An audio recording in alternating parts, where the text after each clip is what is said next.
రేవంత్ తొలి ఉద్యోగం ఇచ్చిన రజనీపై బేవర్స్ గాళ్ల షాడిజం. సోషల్ మీడియాలో మంచి ఉంది, చెడు ఉంది. కొందరు పనిపాటలేని వెధవలు సోషల్ మీడియాలో తిక్కతిక్క పోస్టులు పెడుతుంటారు.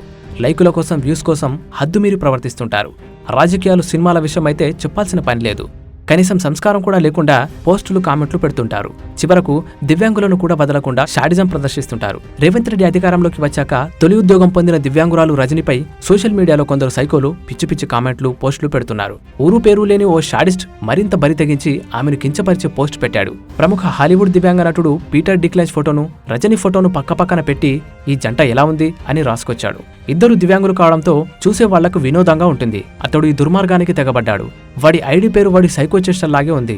మిర్చి నింబా తాబీస్ ఫలిత అనే ఐడిలో ఈ ఫోటో షేర్ చేశాడు. రజనీ ఎవరో తెలియని వాళ్ళు దారుణమైన కామెంట్లు పెడుతున్నారు. అరే పొట్టి జంట భలే ఉంది, కంగ్రాచులేషన్స్, ఎంజాయ్ అని కారు కూతలు కూస్తున్నారు. రజనీ ఎవరో తెలిసిన వాళ్ళు కూడా వికృతంగా స్పందిస్తున్నారు. ఆమెకు గవర్నమెంట్ జాబ్ వచ్చింది, ఆమెను పెళ్లాడేవాడు హ్యాపీ, లైఫ్ సెటిల్ అంటున్నారు. కొందరు మాత్రం ఆమెను అలా దూషించడం తప్పు అని మందలిస్తున్నారు. వికలాంగురాలిపై ఇంత శత్రుత్వం ఎందుకు? మీరు కూడా మరగుజ్జులుగా పుట్టుంటే మిమ్మల్ని ఇలాగే వేధిస్తే ఎలా ఉంటుంది? మరగుజ్జు ఆమె కాదు, మీ మనసులే మరగుజ్జు అని మండిపడుతున్నారు. రజనీ పక్కనున్న ఫోటోలోని అమెరికన్ నటుడు పీటర్ డిక్లెన్స్ తన శారీరక లోపాన్ని అధిగమించి హాలీవుడ్లో జెండా పాతాడు.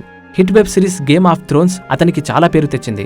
ఎరికా స్మిత్ అనే దర్శకురాలిని పెళ్లి చేసుకున్న డిక్లెన్స్ కి ఒక కొడుకు, ఒక కూతురు ఉన్నారు. అతని వయస్సు 54 ఏళ్లు. నాంపల్లి బోయగూడకు చెందిన రజనీ ఎంకామ్ చేసింది. ప్రభుత్వ ఉద్యోగం కోసం ఎన్నో ప్రయత్నాలు చేసింది.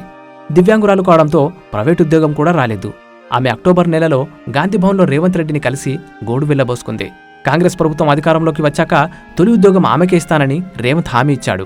గెలిచాక ఆ హామీని నిలబెట్టుకున్నాడు. రజనీకి తెలంగాణ రాష్ట్ర విత్తన సేంద్రియ ధృవీకరణ ఏజెన్సీలో కాంట్రాక్టు కింద ప్రాజెక్ట్ మేనేజర్ ఉద్యోగం లభించింది. నెల జీతం 50,000. రజనీ అయినా, డిక్లెన్స్ అయినా నిరాశపడకుండా సమస్యలను అధిగమించి ఏదో విధంగా జీవితాల్లో నిలదొక్కున్నారు. వాళ్లను ట్రోల్ చేస్తున్న బేవర్స్ గాళ్లు ఇలాంటి వెకిలి పోస్టులు పెట్టుకోవడానికి మాత్రమే పనికొస్తారు.